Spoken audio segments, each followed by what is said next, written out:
বলো কি ব্যাপার আজকে বিরিয়ানি ছেড়ে হঠাৎ? আরে বিরিয়ানি খেতে খেতে বোর হয়ে গেছি ভাই। হ্যাঁ এখন একটুখানি একটু ট্রাই করি নাকি?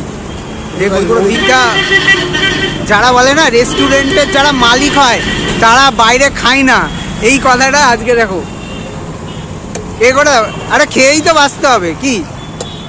অসাধারণ। মানে আমরা বেসিক্যালি এখন দেখি যে চিকেন কষা বলো, মাটন কষা বলো, এগুলো লোকে ফ্রাইড রাইসের সাথে খায় না। হ্যাঁ ফ্রাইড রাইস মানে চিলি চিকেন। চিলি চিকেন আমি রেকমেন্ড করবো চিকেন একবার হলেও এই চিকেন দিয়ে হ্যাঁ ফ্রাইড রাইস অথবা পোলাও ট্রাই করো। দুটোর একটা try করো। অসাধারণ। মাটনটা এখনো খাইনি, তাই না? মাটনটা কিন্তু অসাধারণ। তুমি নিজে দেখো। তোমার তো বিরিয়ানির দোকান, তুমি তো মাটন বুঝবে। মাটন দেখে তোমাকে আমি বলে দিতে পারি মাটন কি মাটন আছে কি নেই। আমাদের তো খেয়ে বলতে হবে মাটন কেমন, তুমি তো দেখে বলতে তুমি পারবে। জিনিসটা দেখো, রেয়াজটা দেখো, গায়ে যে রেয়াজটা লেগে আছে দেখো। দেখো আমি একবার একটু ট্রাই করি।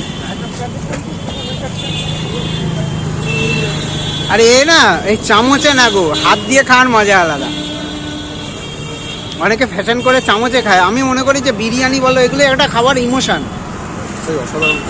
কোনটা ভালো লাগছে বেশি? দেখ ভাই, আমি বাঙালি, হ্যাঁ আমার কাছে মাটন সব থেকে ফেভারিট। তো মাটনটা অসাধারণ হয়েছে। হ্যাঁ মাটনের টেস্ট, মাটনের যে অ্যারোমাটা না, হ্যাঁ মাটনের গায়ে একটা আলাদা একটা গন্ধ থাকে, হ্যাঁ সেই গন্ধটা কিন্তু মাটনের মধ্যে আছে। আছে মানে রেয়াজি মাটনে যেটা সেন্ট থাকে সেটা আছে। সেটা আছে। আর রান্নাটা করেছে এত সুন্দর। দেখ রান্নাটা কিন্তু খুব একটা হিউজ রিচ না, মানে প্লেন, বাড়িতে যেরকম আমরা প্লেন আমরা খাই না। মানে রেস্টুরেন্ট বলতে অনেকে ভাবে যে Restaurant এ কি রিচ, করে মানে কষিয়ে ফেলে, একদম ইয়ে করে ফেলে, সেটা কিন্তু না। এবার তেল চপচপে ব্যাপারটা, আর ঘিয়ের একটা ফ্লেভার আছে। অবশ্যই আছে, দেখুন অবশ্যই আছে। কিন্তু কাকু আসে তো, এই দাদা আসে তো, সত্যি বলছে তো আসে তো? মাঝখানে হয়তো ব্যবসার জন্য আসতে পারি, ভিডিও দিয়েছিল, আসেনি। একদমই তাই। এখন আবার আসলো, আমি খুব ভালো। আর এখন বড় মনের মানুষ। দাদা তুমি এত যুদ্ধ করে এই যে তুমি যে এখন অবধি এই কোয়ালিটি দিচ্ছ মানুষকে, এটাই অনেক। এটা দিয়ে যায়। আমি আগে যেটা খেয়েছি তার থেকে আমি আজকে আরো ভালো লাগছে। তোমার কোয়ালিটি উঠেছে ওপরে, নিচে নামেনি। মানে দুটোই, যার যেটা ভালো লাগবে। বাসন্তী বলে দুটোই অনবদ্য, তাই তো?